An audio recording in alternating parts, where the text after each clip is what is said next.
Assalamualaikum warahmatullahi wabarakatuh. Selamat pagi, selamat siang, atau selamat malam semuanya. Perkenalkan, nama saya Wilder Rizky Noval dengan NIM 290272460. Pada kesempatan kali ini, saya akan menjelaskan dan mempresentasikan final project database fundamental yang berjudul Sistem Hotel Wilson de la Vie. Proyek ini dibuat menggunakan DBMS Oracle untuk membantu pengelolaan operasional hotel secara terintegrasi melalui sistem database. Langsung saja kita mulai. Diawali dengan latar belakang.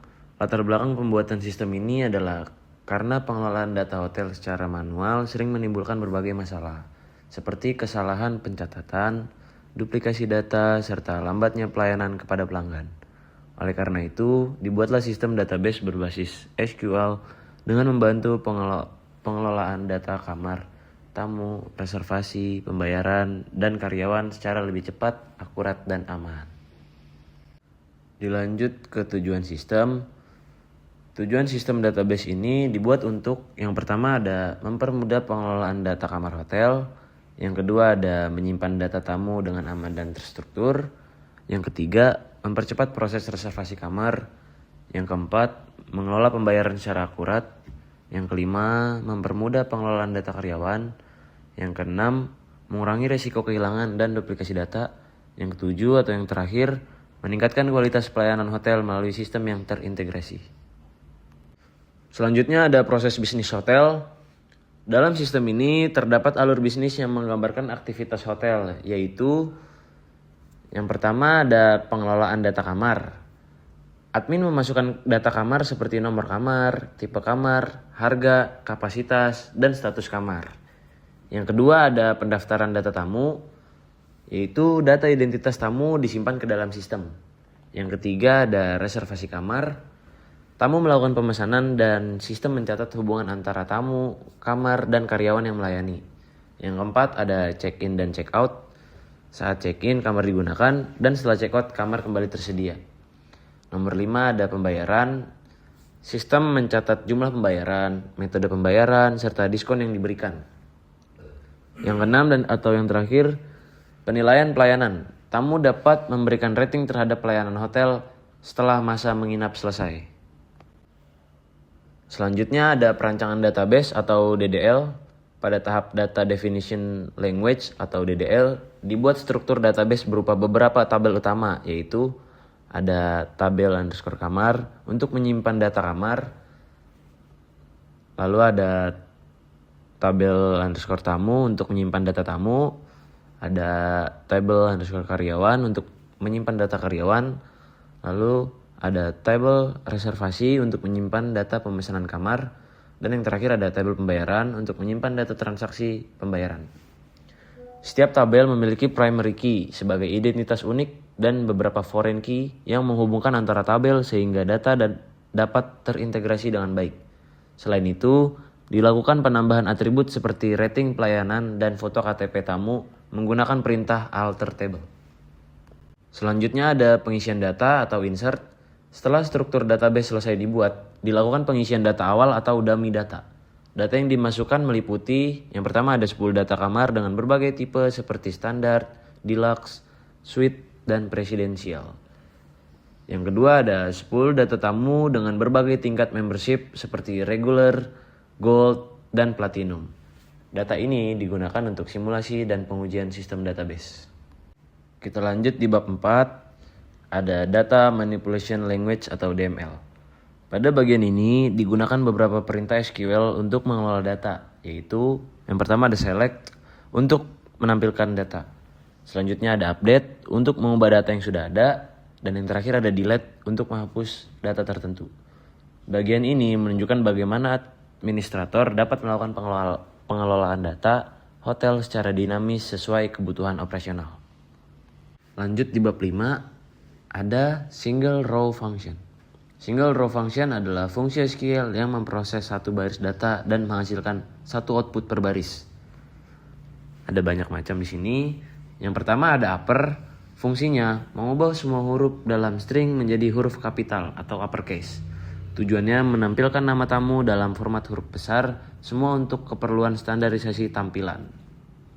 Outputnya sudah ada di video. Selanjutnya yang kedua ada lower. Fungsinya mengubah semua huruf dalam string menjadi huruf kecil atau lowercase. Tujuannya memastikan format email konsisten dalam huruf kecil agar mudah dibandingkan atau dicari. Outputnya sudah ada di dalam video. Yang ketiga ada init cap. Fungsinya mengubah huruf pertama setiap kata menjadi kapital, sisanya huruf kecil. Tujuannya merapikan format penulisan nama karyawan agar konsisten dan profesional. Yang keempat ada concat. Fungsinya menggabungkan dua atau lebih string menjadi satu string. Tujuannya membuat kolom info tamu yang menggabungkan nama dan kota asal tamu dalam satu tampilan. Yang kelima ada substr. Fungsinya sebagian karakter dari sebuah string berdasarkan posisi awal dan panjang karakter. Tujuannya mengambil 3 karakter pertama nomor kamar untuk mengetahui kode lantai kamar tersebut. Yang keenam ada length. Fungsinya menghitung jumlah karakter dalam sebuah string termasuk space. Tujuannya mengetahui panjang karakter nama tamu untuk keperluan validasi atau analisis data. Yang ketujuh ada instr. Fungsinya mencari posisi kemunculan pertama sebuah substring dalam string. Tujuannya mencari posisi karakter @ dalam email tamu untuk memvalidasi format email. Yang ke-8 ada round. Fungsinya membulatkan angka ke sejumlah desimal tertentu. Tujuannya membulatkan harga kamar ke ribuan terdekat atau keperluan tampilan atau juga laporan. Yang ke-9 ada toChar. Fungsinya mengubah tipe data, date, atau number menjadi varchar atau string dengan format tertentu. Tujuannya mengubah format tanggal check-in agar lebih mudah dibaca dalam format dd, month, and year. Yang terakhir ada NVL. Fungsi mengganti nilai 0 dengan nilai pengganti yang ditentukan. Tujuannya menampilkan nilai 0 jika rating reservasi masih 0 atau belum diisi tamu. Outputnya sudah ada di video. Lanjut di bab 6 ada namanya sequence dan sinonim. Project ini memanfaatkan yang pertama ada sequence. Digunakan untuk menghasilkan ID secara otomatis, misalnya ID tamu dan ID reservasi. Selanjutnya ada sinonim. Digunakan sebagai nama alias tabel sehingga query menjadi lebih sederhana dan mudah ditulis.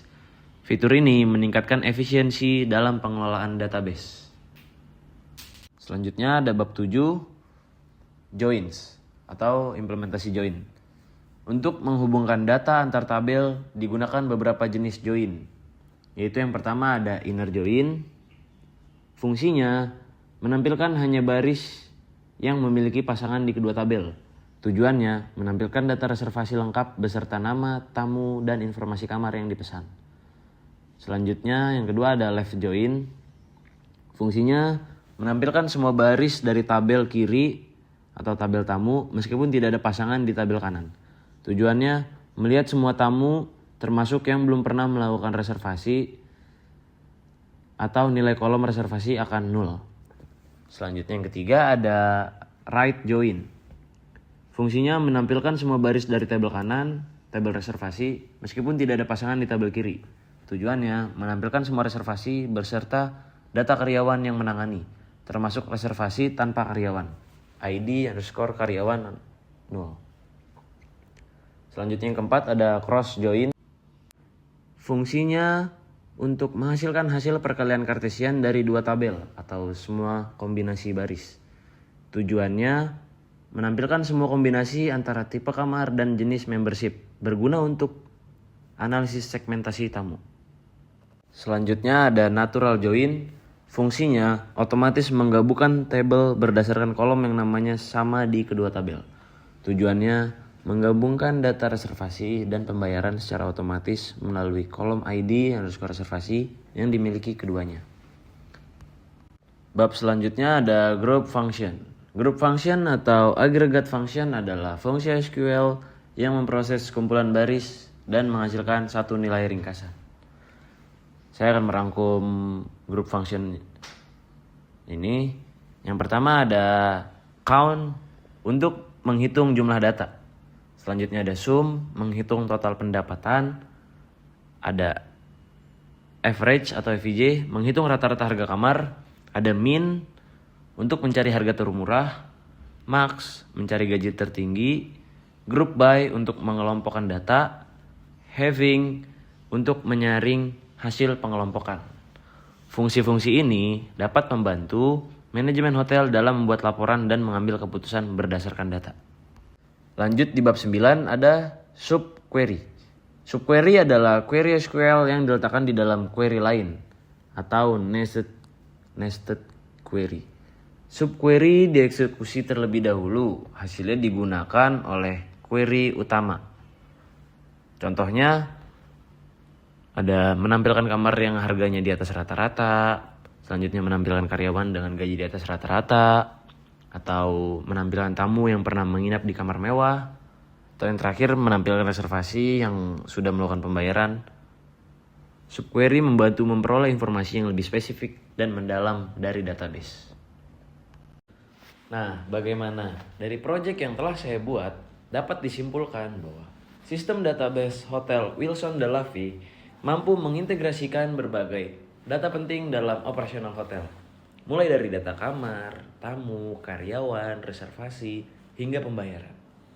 Melalui proyek ini, saya dapat menerapkan berbagai konsep SQL seperti DDL, DML, single row function, group function, dan subquery dalam sebuah studi kasus yang nyata.